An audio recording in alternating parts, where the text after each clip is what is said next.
안드레이가 공부를 마칠 때 그는 미래에 유망한 직업을 갖는 것이 중요하다고 생각했다. 그가 선택한 직업은 수요가 많을 것이라 예상했지만 졸업 후 6개월 동안 일자리를 찾지 못했다. 그는 아마도 자신이 너무 서둘렀다고 결정하고 화려하지는 않더라도 수요가 많은 다른 일을 찾기 시작했다. 그러던 중 친구 한 명을 만났고 그 친구는 시장의 요구에 맞는 일을 제안했다. 그것은 공급자 혹은 구매자를 돕는 조수 역할에 가까웠다. 주로 마을을 돌아다니며 농산물에 대한 공급 계약을 체결하거나 때로는 상품을 직접 구매하여 도시에 판매하는 일이었다. 그의 친구는 오랫동안 시장 경비원으로 일했기 때문에 안드레이를 위해 좋은 추천을 해주는데 동의했다. 이 추천 덕분에 안드레이는 일자리를 얻었고 처음에는 조수로 일하다가 곧 자유롭게 활동하게 되었다. 그 일은 수익성이 좋을 뿐만 아니라 새로운 장소와 새로운 사람들을 만나는 흥미로운 기회도 제공했다. 특히 외딴 마을에서는 농산물을 거의 헐값에 얻을 수 있었기 때문에 안드레이는 상당한 이익을 남겼다. 그는 돈을 좋아했다. 처음으로 그는 돈을 헛되이 쓰지 않고 3개월 동안 아파트 수리에 투자했다. 그는 TV에서 나오는 것처럼 멋진 아파트를 원했다. 1년이 더 지난 후 그는 가구를 거의 전부 새 것으로 교체했다. 그는 계약 때문에 한 마을로 가게 되었는데 그곳은 도시에서 아주 멀리 떨어진 곳이었다.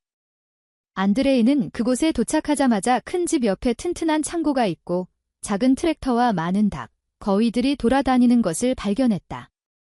안드레이는 이 가족이 마을 규칙대로 열심히 일하며 살고 있을 것이라 짐작했다. 마침 그 집에 딸은 도시에 나가 있었기에 농산물을 도시까지 가져가서 팔 사람이 없었다. 수 킬로미터를 여행해야 했지만 한 번에 많은 양을 가져갈 수도 없었다.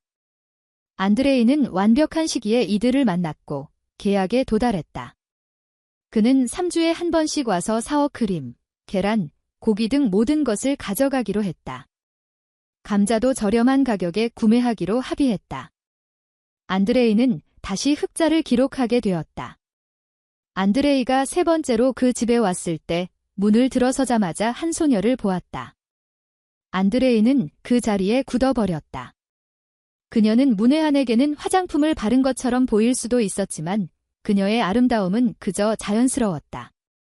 두껍고 검은 따은 머리가 그의 시선을 사로잡았다. 깨끗한 얼굴, 검은 눈썹. 그녀의 옷은 이미 현대적이었지만 그녀에게 사파리 드레스를 입히면 완벽한 그림이 될 것 같았다. 안녕하세요. 아버지를 찾아오셨나요? 밭에 계세요. 제가 지금 불러드릴게요.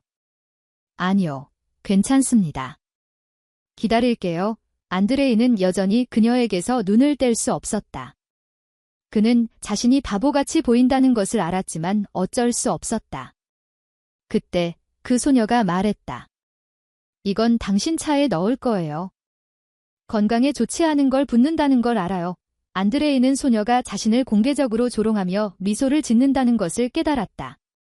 완전히 진한 차는 아니지만 독이 없었을 뿐이죠. 소녀는 웃었다. 안드레이는 그런 웃음소리를 들어본 적이 없었다. 종소리처럼 조용했지만 매우 유쾌했다. 야나와 안드레이가 차를 마시던 중 안드레이는 그녀를 바라보다가 뜨거운 찻잔에 손을 대었다. 아, 벌써 만났구나. 잘됐네. 아버지가 들어서며 말했다. 안드레이, 다 가져가세요. 네, 1년 동안 마실 차도 다 드릴게요. 그럼 가세요. 그럼 돈은 안 드릴게요. 당신은 황소를 새 우리에 묶어두는데 돈이 필요할 테니까요. 알았네. 이콜라이치. 안드레이는 차를 마시고 밖으로 나갔다. 조수가 가방과 상자의 무게를 재고 계산하는 동안 안드레이는 야나에게 물었다. 야나, 당신은 여기 계속 살지 않죠? 아니요, 저는 공부해요. 당신이 공부하는 곳은 이 근처 도시의 지역 중심지잖아요. 그게 비밀이 아니라면 당신은 무슨 일을 하세요? 간호사요. 왜 큰 도시로 가지 않았어요? 직업 선택의 폭이 훨씬 넓은데요. 모든 사람이 큰 도시를 정복할 필요는 없어요. 작은 도시에서도 충분해요. 야나가 대답하자 안드레이는 더 이상 할 말을 찾지 못하고 떠났다. 안드레이는 야나를 머릿속에서 지워버리려고까지 했다. 그에게는 잠시 사귀던 여자가 있었는데 어느 순간 그 여자는 안드레이를 사로잡으려는 희망을 잃었고 안드레이는 마침내 그 여자와 결혼했다. 하지만 결혼 후 그가 그녀를 2번이나 별표 야나 별표라고 부르는 바람에 그녀는 화를 내며 떠나갔다. 이틀 후 안드레이는 쉬는 날을 맞아 혼자 마을에 가기로 결심했다. 특히 낚시를 좋아했는데 니콜라이치에게 낚싯대를 빌려달라고 하면 빌려줄 것이라 생각했다. 안드레이는 낚시와 사업을 겸하기로 결정하고 보트까지 준비했다. 니콜라예비치, 낚시하러 왔어요. 니콜라이치는 미소를 지으며 놀란 듯 말했다. 자네는 항상 시간이 없다고 하더니 낚시는 안 한다고 하지 않았나. 딱 맞게 구매하는 것이 최고라고 했잖아. 어부 휴가라도 냈나? 안드레이는 놀라서 그를 바라보았다. 아드님도 있잖아요. 저는 딸만 있는 줄 알았는데요. 아닐세. 신은 나에게 딸만 주셨지. 하지만 내 딸은 어떤 어부라도 입을 다물게 할 만큼 낚시를 잘하지. 안드레이는 야나와 함께 낚시를 갈 수 있다는 상상조차 할 수 없었다. 그는 꿈에서도 그런 행운이 자신에게 미소 지을 것이라고는 생각하지 못했다. 아버지 말씀을 들었어요. 야나가 말했다. 물론이죠, 아버지. 도시 남자가 물고기를 잡는 방법을 보여줄게요. 아버지는 야나를 주의 깊게 바라보며 말했다. 이런 짓은 피하는 게 좋겠다. 그는 물고기를 잡아본 적이 없으니 내가 그에게 낚시하는 법을 가르쳐 주렴. 야나는 웃으며 말했다. 그럼 도시 남자는 어떨까요? 미끼를 사러 가요. 안드레이는 자신의 하얀 신발을 내려다보았다. 이 신발은 안 되는데? 낚시하다 더러워져도 괜찮은 신발은 없어요. 니콜라이치는 입맛을 다셨고 야나는 웃었다. 그녀는 옷장에 가서 안드레이에게 부츠를 가져다 주었다. 부츠는 그의 다리에 딱 맞았다. 이상하게도 소녀는 자신에게도 똑같은 부츠를 가져왔는데 키가 조금 작았다. 안드레이가 현관을 내려왔을 때 야나는 보철학, 미수족 제작을 공부한 것이 아닌가 하는 생각이 들었다. 당신은 그의 발로 굴러갈 거예요. 그녀가 말했다. 안드레이는 아무것도 이해하지 못했다. 누가 어디로 굴러가요? 아가씨, 그녀는 자신의 부츠를 가리켰다. 부츠는 무릎 아래까지 주름져 접혀 있어 어딘가 교활해 보였다. 야나는 안드레이가 이 모든 것을 복잡하게 생각한다는 것을 깨닫고 눈을 굴렸다. 그녀는 부츠 중 하나를 돌려서 접는 방법을 보여주었다. 안드레이는 따라 해보니 아주 좋았다. 그는 똑똑한 학생이었다. 야나는 그에게 뚜껑이 달린 항아리를 주었다. 이걸 미끼로 쓸 거예요. 왜 구멍이 필요한가요? 숨 막히잖아요. 안드레이는 움츠러들었다. 미끼는 아주 살아있었다. 안드레이는 속으로 이 사람은 정말 바보구나라고 생각했다. 물론 그것은 지렁이었지만 그는 빵으로도 잡을 수 있다고 생각하며 몸을 움츠렸다.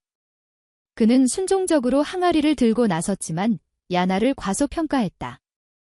그녀는 그를 놀리기로 결정했다는 것을 안드레이는 곧 알았다. 그녀가 그를 데려간 곳은 빵을 파는 곳이 아니었다. 냄새가 너무 지독해서 그는 뚜껑을 다시 닫았는데 그 안에는 무섭도록 크고 하얀 물고기들의 유충이 어두운 액체를 마시고 있었다. 으악, 이게 뭐예요? 이 구더기들은 왜 여기에 있는 거죠? 이걸로 일반 물고기를 잡을 수 있어요. 빵으로는 붕어만 물죠. 아마도 당신은 처음으로 붕어를 먹어봐야 할 거예요. 야나가 말했다. 그만, 아니요. 낚시는 낚시일 뿐이에요. 왜 그냥 시간을 죽이는 거죠? 안드레이는 눈을 감고 액체 속으로 손을 넣어 유충을 수집하는 방법을 들어보았다. 야나는 웃었고 안드레이가 눈을 떴을 때 그의 손에는 이 흉측한 생물들이 기어다니고 있었다. 당신에게 편하다면 그렇게 하세요. 하지만 우리는 보통 작은 그물을 사용해요. 그녀는 그에게 작은 그물을 보여주었다. 안드레이는 얼굴이 붉어졌고 혐오감을 느끼며 자신의 손냄새를 맡았다. 그는 얼굴을 찡그렸고 야나는 다시 웃음을 터뜨렸다. 잠깐만요. 미녀야, 그들이 강변에 도착했다. 안드레이는 솔직히 이미 피곤했지만 야나는 쾌활하고 행복해 보였다. 안드레이는 다음에는 사냥을 하러 가자고 말해야겠다고 생각했지만 야나는 낚시를 좋아했다. 안드레이는 전혀 기분이 없었다. 그는 피곤하고 냄새나고 더럽고 흙탕물의 불쾌감을 느꼈다. 야나는 보트를 풀어주고 그에게 노를 건네주었다. 그녀는 반대편 강둑을 손가락으로 가리켰다. 안드레이는 호수 한가운데까지 노를 젓기 시작했고 손바닥이 타는 것을 느꼈다. 이게 굳은 살이라는 건가? 곧 멈춰요. 그녀가 속삭였다. 그녀는 조용히 행동하는 방법을 보여주었다.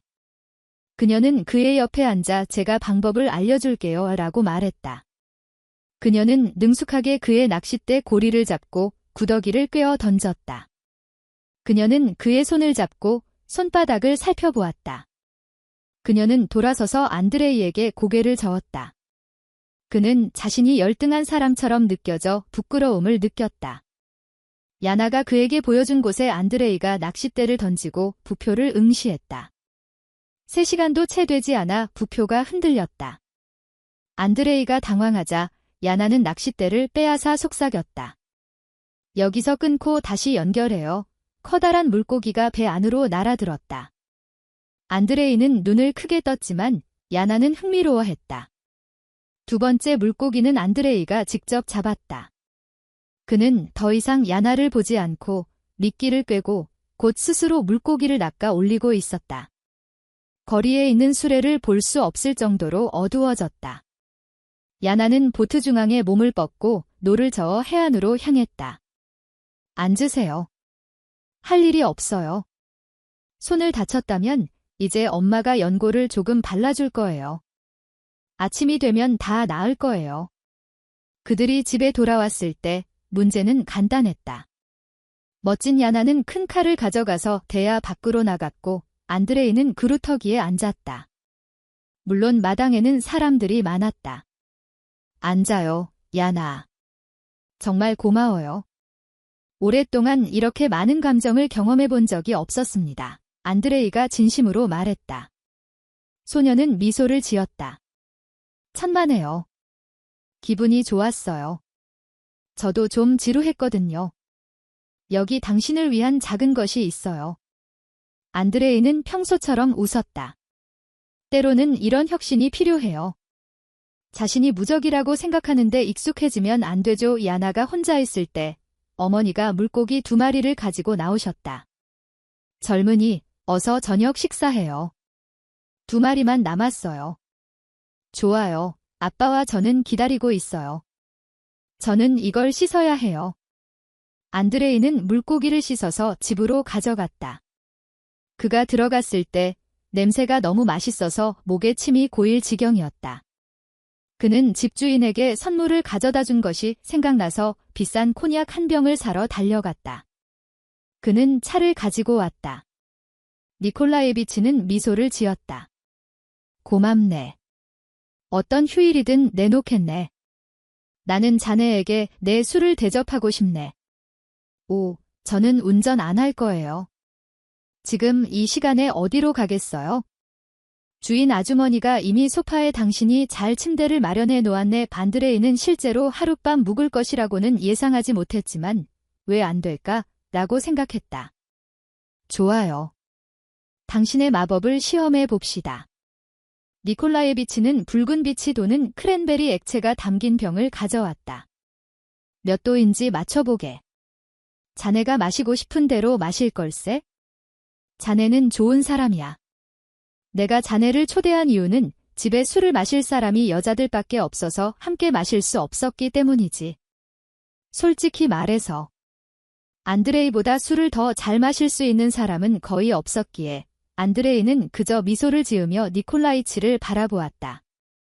안드레이는 그 시선을 연민의 시선으로 착각하며 또 나를 놀리는구나라고 생각했다. 니콜라예비치는 예상대로 안드레이를 따랐다.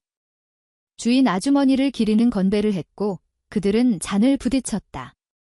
안드레이는 한 모금 마셨는데 그의 눈앞이 캄캄해졌고 숨을 쉴 수 없었다. 그는 물고기처럼 입을 벌렸다. 그는 설탕에 절인 과일 한 잔을 마신 것처럼 보였지만 술처럼 느껴졌다.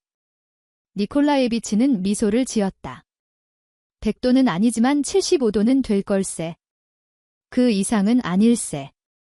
안드레이는 간식을 먹으면서 습관처럼 테이블에서 잠들 것이라 생각했다. 안드레이는 더 열심히 먹기 시작했다. 양념된 고기, 튀긴 나드, 오이, 푸른 채소, 사워크림을 듬뿍 넣은 삶은 감자와 튀긴 감자. 병, 딜, 얇게 썰어 소금을 뿌린 것, 그리고 훈제 라드. 안드레이는 전에 한 조각을 시도해 보았을 때 터져버릴 것 같다고 느꼈다. 모든 것이 너무 맛있어서 안드레이는 사람들이 왜 천연 제품에 그렇게 많은 돈을 지불하는지 갑자기 이해했다. 안드레이는 아직 걸을 수 있을 때 소파에 가서 앉아야겠다고 느꼈다. 자네 상태를 보아하니 가서 자도록 하게. 잘했네. 보통 내 손님들은 첫 번째 잔에 나가 떨어지는데 자네는 해냈네. 안드레이 니콜라이치가 말했다. 안드레이는 약간 비틀거리며 일어섰지만 그것을 내색하지 않았다. 야나는 그에게 칸막이 뒤의 소파를 보여주었다. 안드레이는 아침에 옷을 벗은 채 깨어났다. 집은 이미 분주했다. 주인 아주머니가 무언가를 튀기는 냄새가 났다. 치즈케이크 같기도 하고 감자 팬케이크 같기도 했다. 야나는 어머니에게 조용히 속삭였다. 안드레이는 움직이면 머리가 터질 것 같아 두려웠지만 기적처럼 두통이 전혀 없었다. 그는 부엌으로 들어갔다. 안녕하세요. 주인 아주머니가 바쁘게 움직이기 시작했다. 우리가 당신을 깨웠네요. 저는 아주 잘 잤어요. 이렇게 오랫동안 잠을 잔 적은 없어요. 안드레이는 야나에게 돌아섰고 그녀에게 뭔가 물어보려 했다. 소녀는 등에 등을 기댄 채 의자에 앉아 있었고 큰 찻잔을 손에 들고 있었다. 하지만 그것은 그녀가 최근에 한 가장 중요한 일이 아니었다. 그녀는 잠에서 깨어나 머리를 빗었는데 머리를 따지 않아 그것이 등과 의자를 완전히 덮고 바닥까지 5cm도 채 남지 않았다. 안드레이는 자신을 전혀 제지할 수 없었다.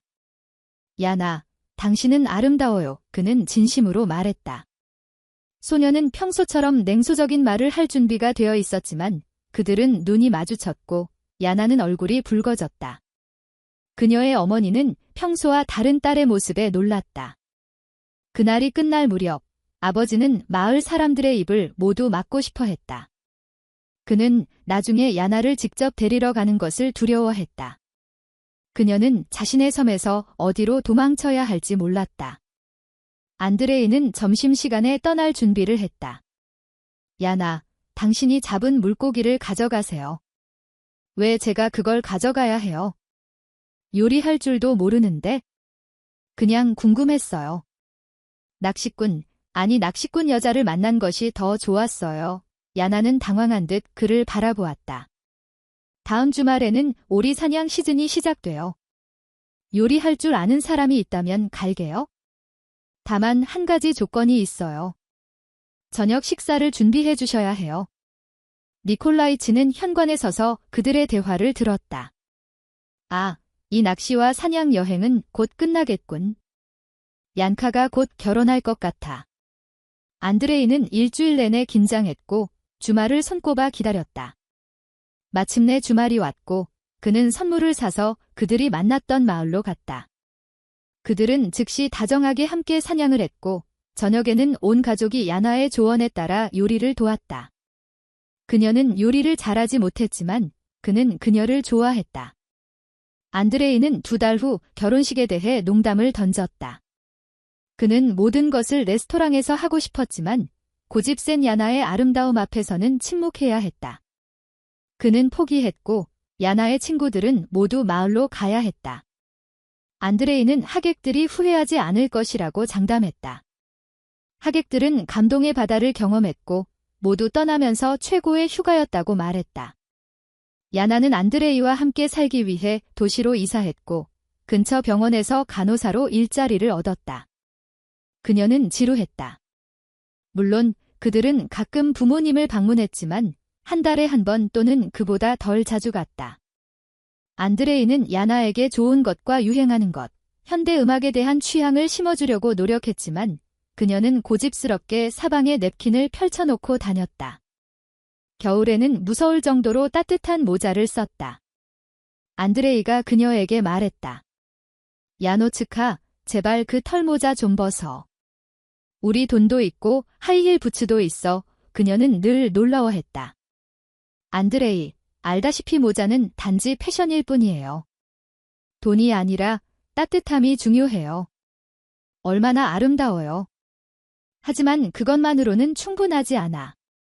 나는 당신이 어떤 종류의 아름다움을 원하는지 결정해줬으면 좋겠어. 안드레이는 무력감에 주먹을 꽉 쥐었다. 나는 아름답고 건강한 아내가 필요해.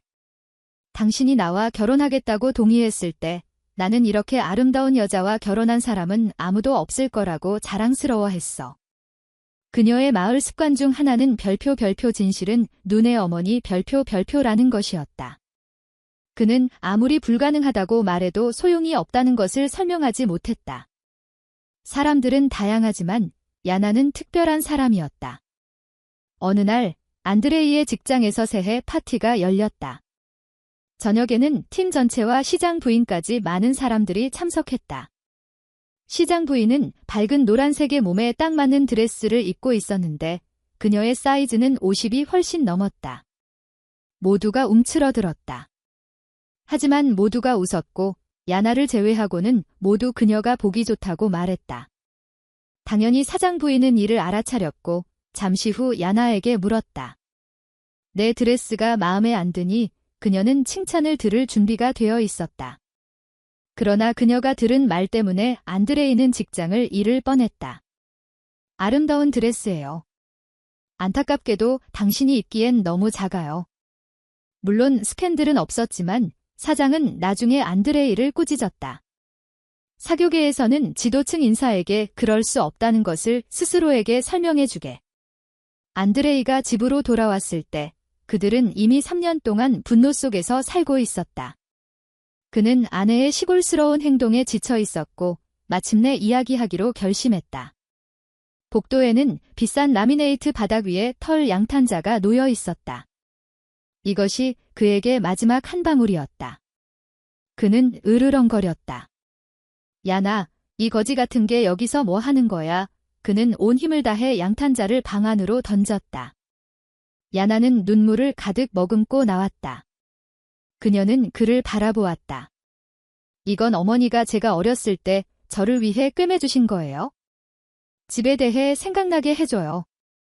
야나, 이해 못하는군요. 마을은 거기에 있고 그들의 진실도 거기에서만 통한다고 말하세요. 당신은 마을 소녀예요. 아니요, 이건 그 소녀에 대한 것이 아니라 모든 것에 대한 거예요. 안드레이, 화내지 마세요. 야나는 두려움에 그를 바라보았다. 야나, 왜 당신은 우리 사장님 아내를 화나게 하고 기분 상하게 했어요? 안드레이, 저는 그냥 그녀에게 진실을 말했을 뿐이에요. 누가 당신에게 진실을 말해줄 사람이 필요하겠어요? 네, 저는 항상 진실을 말하도록 배웠어요. 야나, 언제 배웠어요? 당신은 마을에 살았잖아요. 여기서 내 모든 힘이 사라졌어요. 나는 더 이상 세계의 면류관, 결혼, 사랑, 부를 가질 수 없어요. 원하지도 않고 가질 수도 없어요. 안드레이는 자신의 짐을 가방에 넣었다. 어딘가에 자리를 잡으면 전화해서 알려줄게요. 아파트 열쇠는 가지고 가세요. 살 곳을 찾아보세요. 정원에 앉아 있을 수 있는 개인 주택에서요. 당신은 그 땅을 너무 그리워하잖아요. 안드레이가 문을 쾅 닫고 나가자 야나는 몸을 떨었다. 저게 뭐였지? 그는 농담했을 거야. 그녀는 울기 시작했다. 지금 울면 안 돼. 안드레이는 돌아올 거야. 그러나 안드레이는 저녁에도 아침에도 일주일 안에도 돌아오지 않았다. 야나는 자신의 짐을 챙겨야 한다는 것을 깨달았다. 3주 후 야나는 안드레이에게 전화해서 열쇠가 우편함에 있다고 말하고는 바로 끊었다. 안드레이는 그녀가 자신과 이야기하지 않아 기뻤다. 말할 필요가 전혀 없었다. 게다가 그는 새로운 열정을 만났다. 그 여자야말로 안드레이가 생각하기에 진정한 도시 여자였다. 그녀는 감자 껍질조차 벗기지 못했다.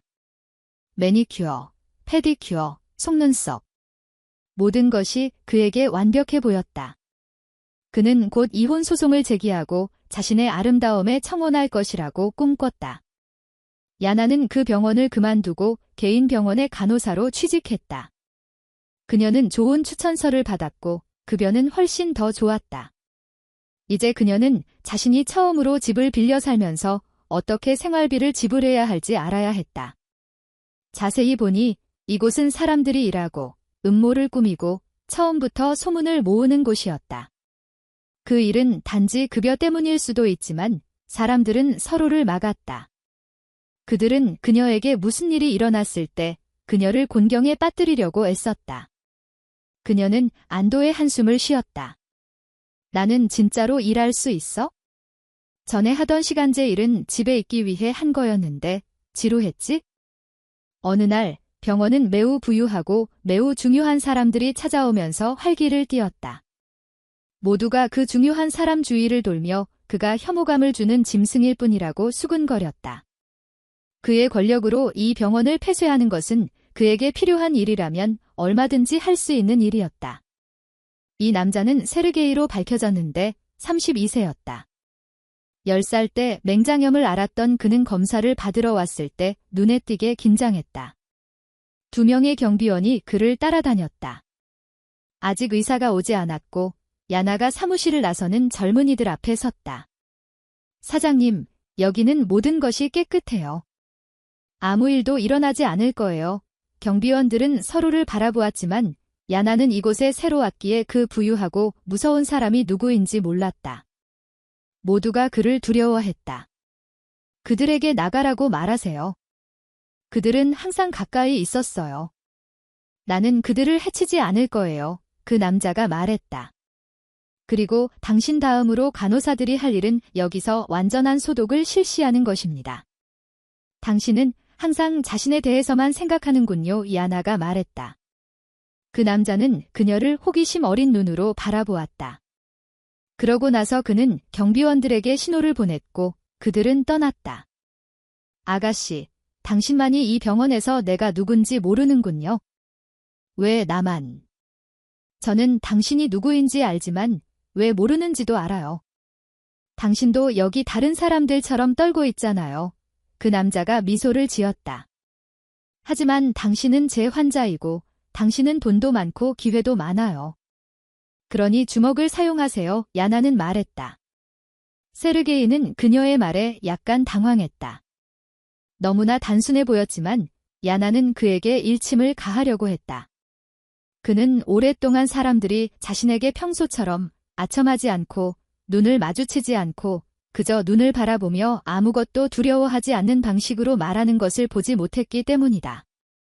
의사가 그의 수행원들과 함께 도착했다. 세르게이는 그 소녀에게 다른 것을 묻고 싶었지만 그의 눈은 감기기 시작했다. 그는 병동에서 깨어나자마자 즉시 의사를 부르라고 명령했다. 아나톨리에비치, 수술은 복잡하지 않았죠? 좋아요. 4일 후에 봉합사를 제거하고 퇴원 준비를 할 수 있을 거예요.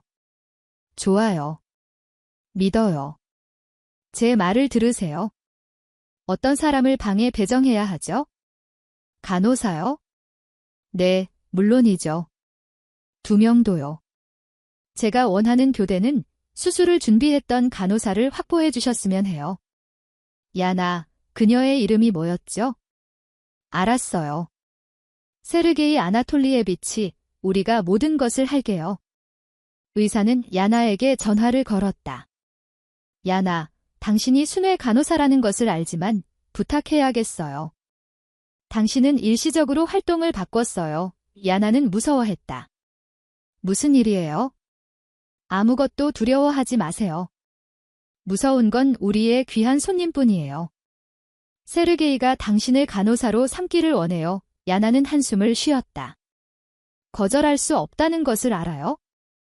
야나, 그럴 수도 있지만 세르게이의 성격을 위협하는 것이 우리에게 필요하다는 것을 알잖아요. 아나톨리에비치의 전설은 잘 알려져 있어요. 물론 제가 그의 간호사가 될게요. 의사는 야나에게 진심으로 감사를 표했다. 저녁에는 문제가 덜했다. 야나는 환자에게 갔다.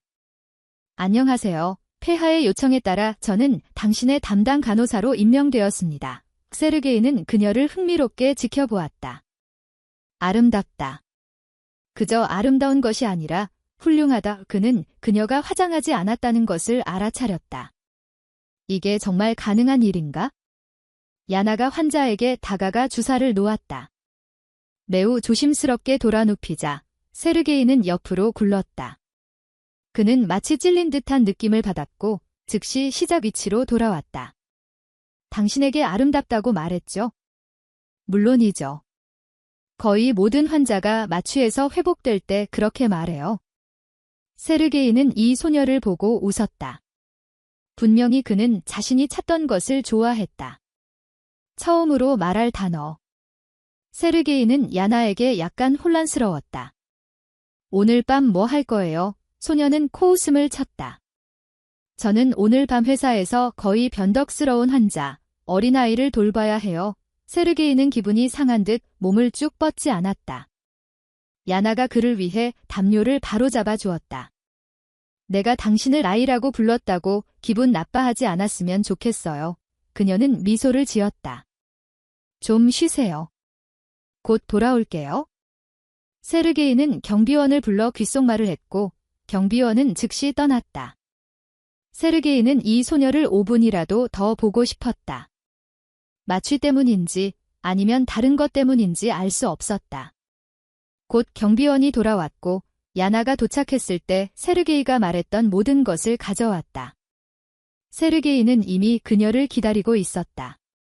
야나, 오늘 데이트 신청을 허락해 주겠어요. 변덕스러운 환자님. 세르게이는 자신을 꾸짖으며 그녀에게 꽃다발을 건네고 떠났다. 야나는 꽃을 어디서 구했는지 바라보고 웃었다. 가능하다면 갈게요. 이 가운이 제 이브닝 드레스가 될 거예요. 뭐, 제 잠옷이 당신을 방해하지 않는다면요. 딱 맞네요.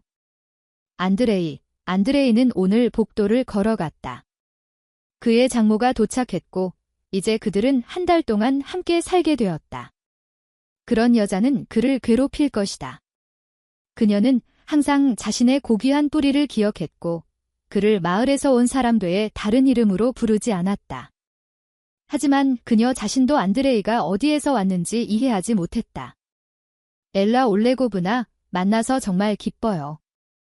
헛소리는 그만하고 짐이나 챙기세요. 안드레이는 순종적으로 가방 2개를 모두 들다가 놀라서 떨어뜨렸다. 야나, 그들이 헤어진 지 겨우 6년밖에 되지 않았지만 그는 그녀를 도저히 알아볼 수 없었을 것이다. 그녀는 그런 옷차림으로 거리를 걸을 수 없었다. 하지만 그들은 야나 옆을 걷고 있었다. 옆에는 한 남자가 서 있었는데 그는 최근 TV 프로그램에서 보았던 젊고 매우 성공적인 사업가였다. 2명의 경호원도 뒤에서 움직이고 있었다. 안드레이, 잘 지내세요. 그녀를 관심 어린 눈으로 바라보는 장모를 보았다. 네, 괜찮아요. 방금 미국에서 돌아왔어요. 아버지가 전화하셔서 경주대회가 준비되었다고 하셨는데 야나는 미소를 지었다. 정원에서 도움이 필요해요. 남편은 그런 행사를 좋아하지 않지만요. 행복해요. 그들은 안드레이를 지나쳤다. 나는 미국을 떠나 술이나 마시며 채소밭이나 가꾸는 것을 생각하고 있었는데. 그렇죠. 부자가 되는 건 좋은 일이에요. 안드레이는 생각했다.